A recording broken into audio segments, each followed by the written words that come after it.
ভারতের একজন স্পাই যিনি চাকরি করেছিলেন পাকিস্তানের মিলিটারিতে, তা আবার মেজর র্যাঙ্কে, যিনি শুধুমাত্র দেশের স্বার্থের জন্য নিজের নাম, ন্যাশনালিটি, এমনকি ধর্ম পরিবর্তন করেছিলেন। পাকিস্তানি আর্মির অনেক টপ সিক্রেট ইনফরমেশন ভারতকে পাঠিয়েছিলেন, আর তার দেওয়া ইনফরমেশনের জন্যই ইন্ডিয়ান আর্মি পাকিস্তানের অনেক সিক্রেট অপারেশন শুরুর আগেই শেষ করে দিয়েছিল। কিন্তু জানলে অবাক হবেন, যে মানুষটা ভারতের জন্য এত কিছু করেছিল, সেই মানুষটাই যখন পাকিস্তানের হাতে ধরা পড়েছিল, ভারত সরকার তখন তাকে বাঁচানোর কোনো রকম চেষ্টা করেনি। এমনকি সরকার তাকে ভারতীয় হিসাবে স্বীকারও করেনি। প্রশ্ন হলো কেন, আর কে এই গুপ্তচর? বন্ধুরা, আমি রয়েছি মিঠুন আপনাদের সাথে। আজ কথা বলবো ভারতের দ্য ব্ল্যাক টাইগার নামে পরিচিত রয়ের one of the greatest spy Ravindra কৌশিকের বিষয়। কিভাবে রবীন্দ্র কৌশিক ভারতীয় গোয়েন্দা সংস্থা রয়ের এজেন্ট হয়ে পাকিস্তানে গিয়েছিলেন, কিভাবেই বা পাকিস্তানি আর্মির মেজর পদে তিনি চাকরি করেছিলেন, আর দীর্ঘ 8 বছর চাকরি করার পর কিভাবে তিনি পাকিস্তানি আর্মির হাতে ধরা পড়েছিলেন, আর ধরা পড়ার পর তার শেষ পরিণতি কি হয়েছিল। তো আজ এই বিষয়ে সবকিছু আপনাদেরকে ডিটেলসে জানাবো, তো ভিডিওটা একদম শেষ পর্যন্ত দেখতে থাকুন। ভিডিওতে একটি ছোট্ট বিজ্ঞাপন রয়েছে, এটি ডাউনলোড করার দরকার নেই, কারণ এখানে আপনার আর্থিক ঝুঁকির সম্ভাবনা রয়েছে।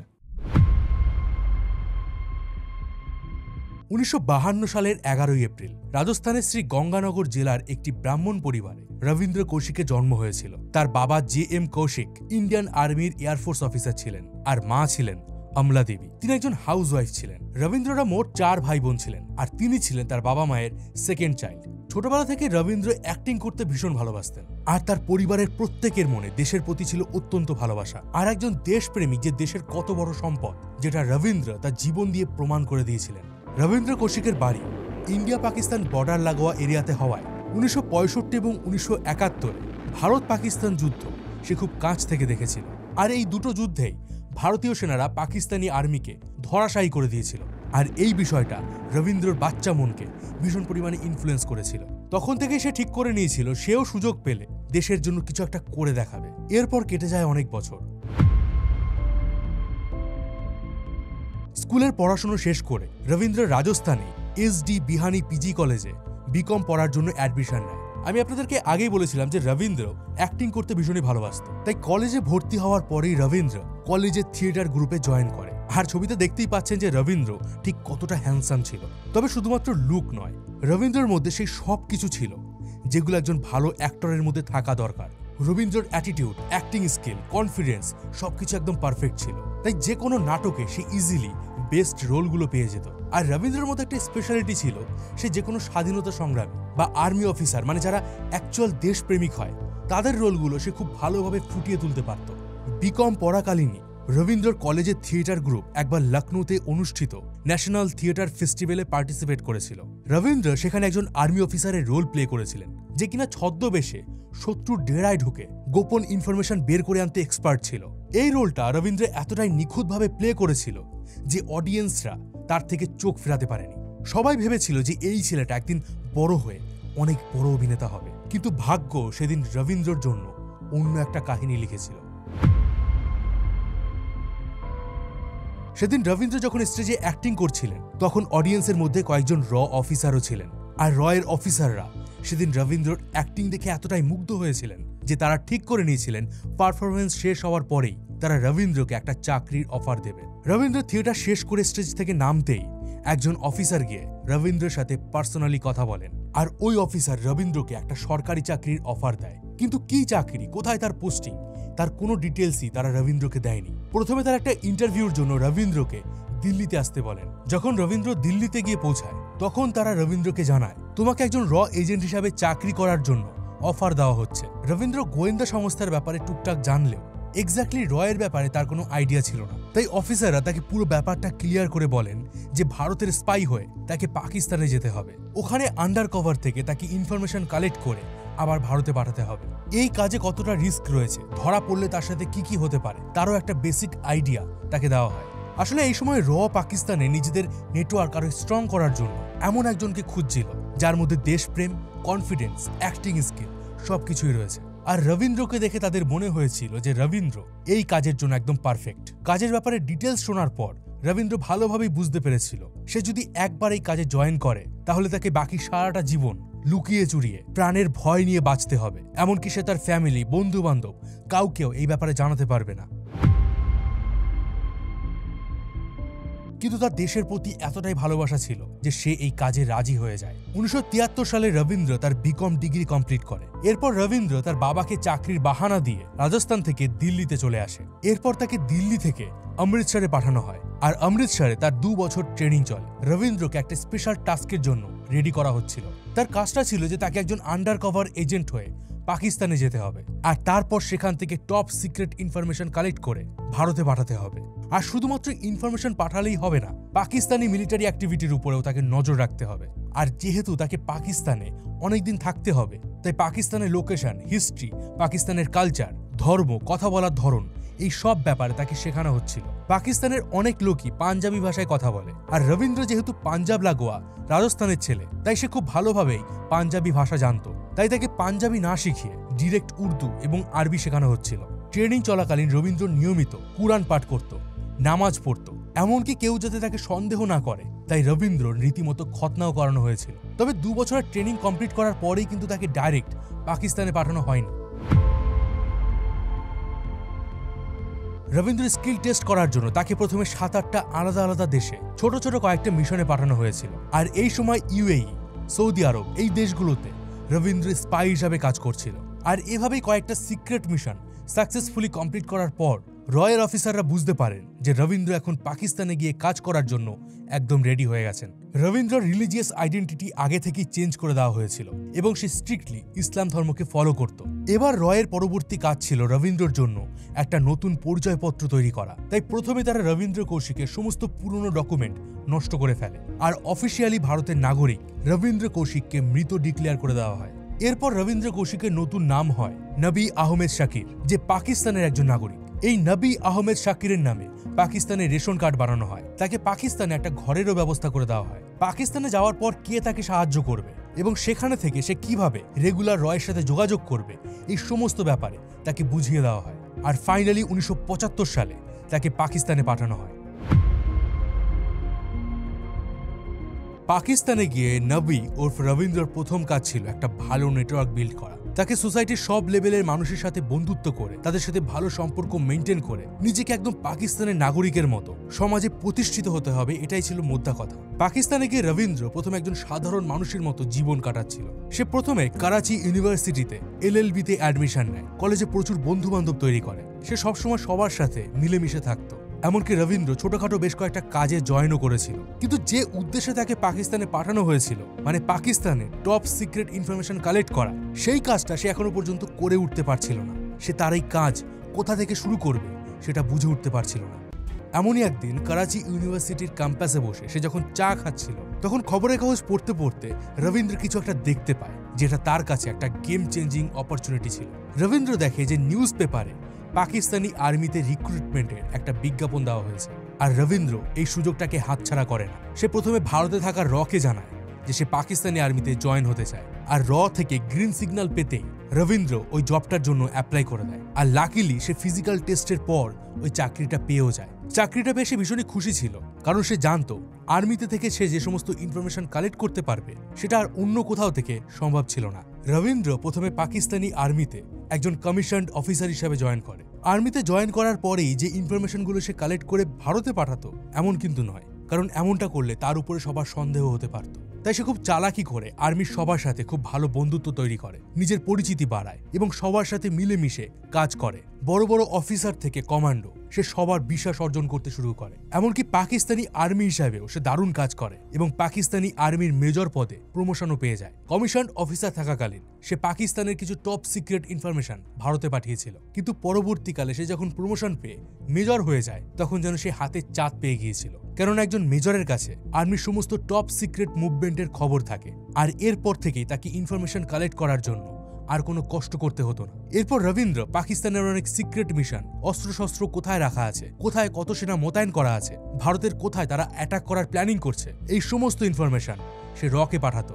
আর এই ইনফরমেশনগুলো র পাঠাতো ভারতীয় আর্মির কাছে। আর এভাবেই ইন্ডিয়ান আর্মি অফিসাররা পাকিস্তানের অনেক মিশন শুরুর আগেই সেগুলোকে শেষ করে দিয়েছিল। তবে রবীন্দ্র যে কোনো সময় পাকিস্তানি আর্মির সন্দেহের তালিকায় আসতে পারত। তাই নিজের পাকিস্তানি পরিচয়কে আরো স্ট্রং করার জন্য, পাকিস্তানি সোসাইটিতে আরো ভালো পরিচয় তৈরি করার জন্য সে একজন পাকিস্তানি আর্মি অফিসারের মেয়ে আমানত নবীকে বিয়ে করে। বিয়ের পর তাদের একটি ছেলেও হয়েছিল। তার নাম ছিল আরিফ। পাকিস্তানে একটা পুরো ফ্যামিলি তৈরি করার পরেও সে খুবই কেয়ারফুলি সবার সাথে মেলামেশা করত। এমনকি সে তার স্ত্রী এবং ছেলেকে কখনোই নিজের আসল পরিচয় জানায়নি। সবকিছুই একেবারে ঠিকঠাকভাবে চলছিল। রবীন্দ্র কৌশিক একদিকে যেমন পাকিস্তানি আর্মির মেজর হিসাবে কাজ করছিল, অন্যদিকে রয়ের এজেন্ট হিসাবে সে পাকিস্তানের টপ সিক্রেট অপারেশনের খবর ভারতে পাঠাচ্ছিল। আর এতে পাকিস্তান আর্মির এমন অবস্থা হয়েছিল যে তারা ভারতকে টক্কর দিতে যে প্ল্যানই করত সেই প্ল্যানই তাদের ভেস্তে যেত। আর এভাবেই রবীন্দ্র কৌশিকের হার্ডওয়ার্ক, ডেডিকেশন ভারতকে পাকিস্তানের থেকে অনেকটা এগিয়ে রেখেছিল। 1979 সালের পর থেকে রবীন্দ্র ভারতের জন্য অনেক জরুরি ইনফরমেশন কালেক্ট করেছিল। আর সেই সময় রবীন্দ্র দেওয়া একটা ইনফরমেশনের জন্য ভারতের প্রায় 20,000 সৈনিকের প্রাণ বাঁচানো গিয়েছিল। তার কাজে যে শুধুমাত্র খুশি ছিল এমন কিন্তু নয়, তৎকালীন ভারতের প্রধানমন্ত্রী ইন্দিরা গান্ধীও তার কাজে ভীষণই খুশি ছিলেন এবং তিনি রবীন্দ্র কৌশিকের নাম দিয়েছিলেন দ্য ব্ল্যাক টাইগার। এবং তখন ইন্ডিয়ান ডিফেন্স সার্কেলে ব্ল্যাক টাইগারের নাম ভীষণই পপুলার হয়ে গেছিল। পাকিস্তানে কাজ করার সময় রবীন্দ্র 4-5 বার রয়ের অফিসারদের সাথে মিটিং এর জন্য ভারতেও এসেছিল। তবে রবীন্দ্র কখনোই ডিরেক্টলি পাকিস্তান থেকে ভারতে আসতেন না। রয়ের ডিরেকশন অনুযায়ী তিনি প্রথমে পাকিস্তান থেকে দুবাই যেতেন, আর তারপর দুবাই থেকে তাকে দিল্লিতে আনার ব্যবস্থা করত। ইভেন পাকিস্তানে থাকাকালীন সে বেশ কয়েকবার তার বাড়িতে মা বাবাকে চিঠিও পাঠিয়েছিল। আর রবীন্দ্র কৌশিকের বাড়ির লোক জানতো যে সে দুবাইতে কোনো কাজ করছে। পাকিস্তানে প্রায় 6 বছর থাকার পর 1981 সালে রবীন্দ্রর কাছে খবর আসে যে সামনেই তার ছোট ভাইয়ের বিয়ে। রবীন্দ্র তার ভাই বোনদের ভীষণ ভালোবাসত, তাই সে তার ছোট ভাইয়ের বিয়ে অ্যাটেন্ড করতে ভারতে আসতে চাইছিল। প্রথমে সে রকে ইনফর্ম করে দেয় যে সে ভাইয়ের বিয়ে অ্যাটেন্ড করতে ইন্ডিয়া আসতে চায়। কিন্তু বেসিক্যালি রয়ের অফিসাররা কোনো এজেন্টের এরকম ব্যক্তিগত কারণে দেশে ফিরে আসা তেমনভাবে অ্যাপ্রুভ করতো না, কারণ একজন স্পাইয়ের ছোট্ট একটা ভুলেও অনেক বড় বিপদ হয়ে যেতে পারে। কিন্তু রবীন্দ্র সে সময় এতবার করে রিকোয়েস্ট করেছিল যে শেষমেশ বাধ্য হয় তার এই ছুটি অ্যাপ্রুভ করার জন্য। রয়ের কাছ থেকে পারমিশন পাওয়ার পর রবীন্দ্র এবার পাকিস্তান আর্মিতে ছুটির জন্য আবেদন করে, কারণ পাকিস্তানি আর্মির থেকে ছুটি না নিলে সে ভারতে আসতে পারত না। তখন রবীন্দ্র সৌদি আরবে ওমরা করতে যাওয়ার নাম করে একটা লম্বা ছুটির জন্য অ্যাপ্লাই করে, আর তার ছুটি অ্যাপ্রুভ হয়ে যায়। অন্যদিকে রয়ের অফিসাররা তাকে ভারতে আসার সমস্ত বন্দোবস্ত করে দেয়। রবীন্দ্র প্রথমে পাকিস্তান থেকে সৌদি আরবে যায়, আর তারপর সৌদি আরব থেকে দুবাই হয়ে ফাইনালি সে রাজস্থান এসে পৌঁছায়। দুবাই থেকে রবীন্দ্র বাড়ির সবার জন্য প্রচুর পরিমাণে গিফট এবং চকলেট নিয়ে আসে, যাতে সবাই ইজিলি বিশ্বাস করে নেয় যে সে আসলে দুবাইতেই থাকে। অনেকদিন পর বাড়ি ফিরে এসে রবীন্দ্র ভীষণ খুশি ছিল। ইভেন তার পরিবারের সবাই তাকে দেখতে পেয়ে ভীষণই খুশি ছিল। রবীন্দ্রর ভাইয়ের বিয়ে হচ্ছে আর রবীন্দ্র এখনো বিয়ে করেনি। এই ব্যাপারটা নিয়ে রবীন্দ্রর মায়ের মন খুব খারাপ ছিল, তাই তিনি রবীন্দ্রের উপরে এবার বিয়ের জন্য প্রেশার দিতে থাকেন। অনেক চেষ্টার পরেও রবীন্দ্র যখন কোনোভাবে বিয়ের ব্যাপারে এড়িয়ে যেতে পারছিলেন না, তখন তিনি বাধ্য হয়ে বলে দেন যে তিনি দুবাইয়ে থাকাকালীন আমানত নামের একটি মেয়েকে বিয়ে করেছেন এবং তার একটি ছেলেও আছে। ছেলে বিয়ে করে নিয়েছে অথচ মা বাবাকে জানায়নি। এটা নিয়ে তার মা বাবা প্রথম একটু মন খারাপ করে থাকতেন, কিন্তু পরে তারা এটা ভেবে খুশি ছিলেন যে তাদের ছেলে ফাইনালি সেটেল হয়েছে। এরপর ফাইনালি ধুমধাম করে রবীন্দ্রের ভাইয়ের বিয়ে হয়। বাড়ির সবার সাথে রবীন্দ্র তার ভাইয়ের বিয়ে খুব আনন্দ করে কাটায়। কিন্তু ভাইয়ের বিয়ে কাটতে না কাটতেই তার আবারও পাকিস্তানে ফিরে যাওয়ার সময় হয়ে যায়। পাকিস্তানে ফিরে যাওয়ার আগে রবীন্দ্র তার বাবা মাকে বলেছিল, আমার তোমাদেরকে অনেক কিছু বলার আছে, ফিরে এসে তোমাদের সবকিছু বলবো। কিন্তু আনফর্চুনেটলি রবীন্দ্র আর কোনোদিন বাড়ি ফিরতে পারেনি।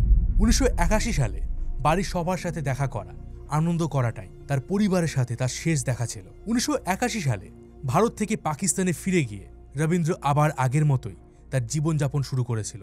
তার সবকিছু ঠিকঠাকভাবে চলছিল। আর তারপরই আসে 1983 সাল।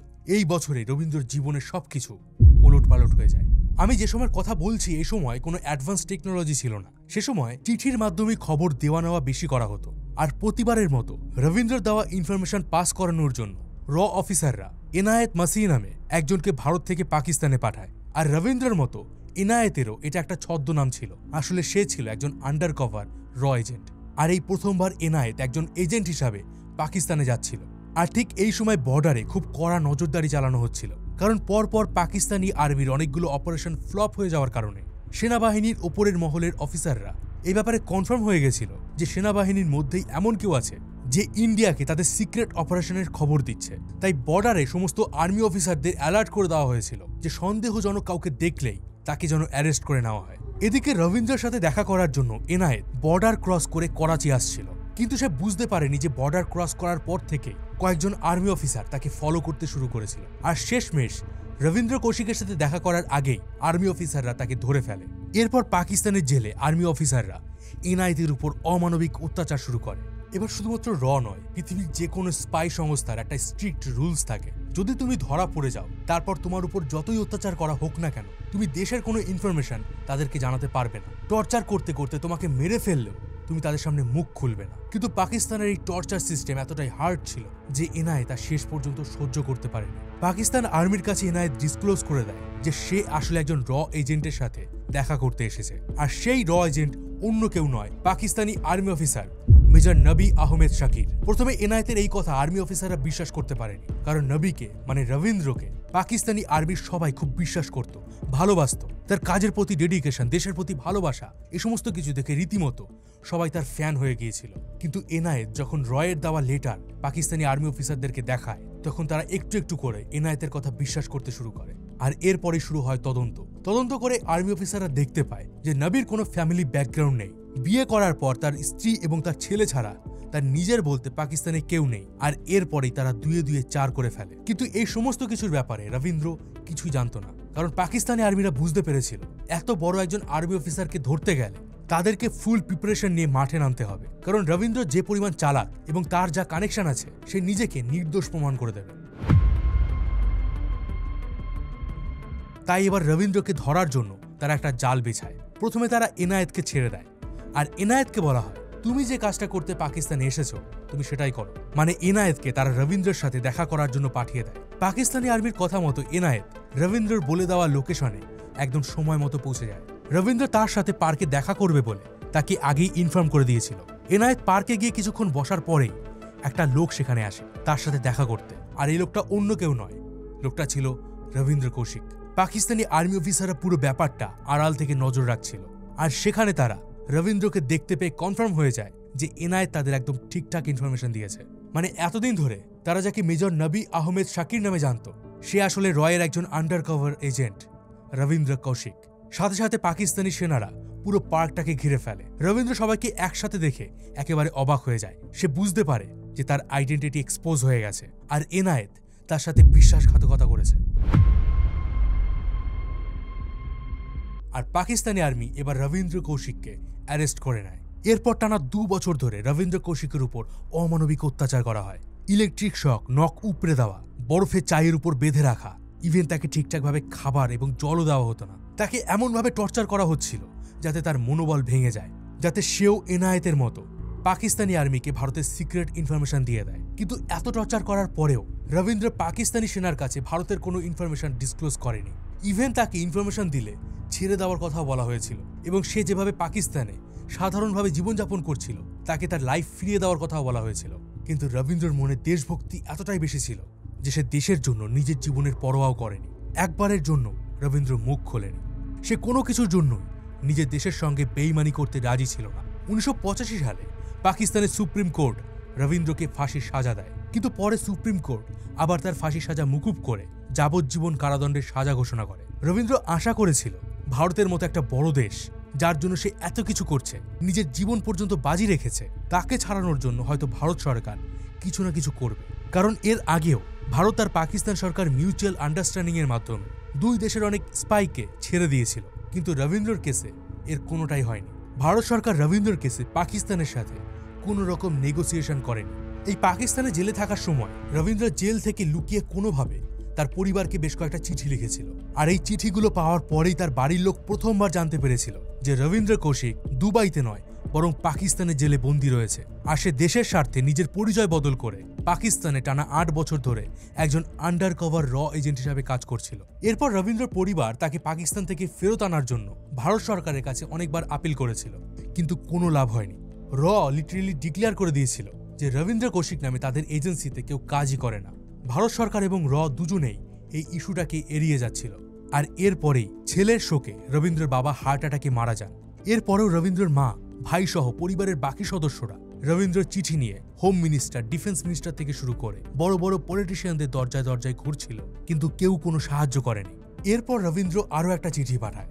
চিঠিতে তিনি লিখেছিলেন, ভারতের মতো বড় আর মহান দেশের জন্য আত্মত্যাগ করলে কি এটাই পাওয়া যায়? প্রায় 18 বছর ধরে পাকিস্তানের জেলে জীবন এবং মৃত্যুর মাঝখানে ঝুলেছিলেন রবীন্দ্র কৌশিক। পাকিস্তানি আর্মির অত্যাচারে তার শরীর একেবারে খারাপ হয়ে গিয়েছিল, আর এরই মধ্যে তার টিবি ধরা পড়ে। তার জীবনের শেষ চিঠিতে তিনি লিখেছিলেন, আমি যদি ভারতীয় না হয়ে একজন আমেরিকান স্পাই হতাম তাহলে আমাকে 3 দিনের মধ্যে এখান থেকে ছাড়িয়ে নিয়ে যাওয়া হতো। আর এই চিঠি পাঠানোর মাত্র 3 দিন পর 2001 সালের 1 নভেম্বর পাকিস্তানের জেলেই রবীন্দ্রর মৃত্যু হয়। দেখুন, সবচেয়ে দুঃখজনক ব্যাপার হলো যে মানুষটা দেশের জন্য এত কিছু করলেন, দেশকে এত কিছু দিলেন, সেই মানুষটার মৃত্যুর পর তার বডিটাকেও দেশে ফেরত আনার ব্যবস্থা করা হয়নি। পাকিস্তানেরই একটা জেলে রবীন্দ্রর বডিটাকে কবর দেওয়া হয়েছিল। রবীন্দ্রর পরিবারের কাছে সবচেয়ে কষ্টের জায়গা হলো এটা যে রবীন্দ্র পাকিস্তানি আর্মির হাতে ধরা পড়ার পর ভারত সরকার রবীন্দ্র কৌশিককে ভারতীয় নাগরিক হিসাবে অ্যাকসেপ্ট পর্যন্ত করেনি। আজ আমরা রবীন্দ্র কৌশিকের ব্যাপারে যেটুকু জানতে পারছি সেটা সম্ভব হয়েছে তার পরিবারের জন্য। যদি রবীন্দ্র লুকিয়ে তার বাড়িতে চিঠিগুলো না পাঠাতো আর তার পরিবারের লোকেরা চিঠিগুলো পাবলিকলি ডিসক্লোজ না করত, তাহলে হয়তো আর 5টা র এজেন্টের মতো রবীন্দ্র কৌশিকের ব্যাপারেও আমরা কিছুই জানতে পারতাম না। আসলে কি বলুন তো, দেশের উর্দি পরা সেনানায়কদের আমরা সবাই সম্মান করি, কিন্তু যারা ইউনিফর্ম না পরেও দেশের স্বার্থে সবার আড়ালে থেকে যারা কাজ করেন, নিজেদের জীবনের বাজি রেখে দেশকে সুরক্ষা দেন, তাদের কিন্তু কেউ মনে রাখে না। তারা না তো মেডেল পান, না তারা কোনো সম্মান পান। কিন্তু আসল বাস্তব এটাই যে ধরা পড়ার পর স্পাইদের কোনো দেশই নিজেদের বলে দাবি করে না, কারণ এতে দেশের সম্মানে ক্ষতি হয়। দেশের জন্য যারা নিজেদের জীবন উজাড় করে দেয়, জীবনের শেষ মুহূর্তে দেশের পতাকা জড়িয়ে, শেষ সম্মানটুকু তাদের কপালে জোটে না। আর ব্ল্যাক টাইগার রবীন্দ্র কৌশিকের গল্প এভাবেই শেষ হলো। কেমন লাগলো দ্য ব্ল্যাক টাইগার রবীন্দ্র কৌশিকের গল্প? কমেন্ট করে অবশ্যই জানান। মেক্সিকো সব থেকে সুরক্ষিত জেল, যে জেলে 24x7 all time surveillance camera দিয়ে নজর রাখা হয়, সেই জেল থেকে পালিয়ে গিয়েছিলেন মেক্সিকোর একজন কুখ্যাত ড্রাগ মাফিয়া এল চ্যাপো। কি হয়েছিল তার সাথে, এই বিষয়ে জানার জন্য এই ভিডিওটা দেখুন। আর আমি ছিলাম মিঠুন, আপনাদের সাথে দেখা হবে পরের ভিডিওতে। ততদিন ভালো থাকবেন, সুস্থ থাকবেন। আর আপনারা দেখছিলেন রোমাঞ্চপিডিয়া।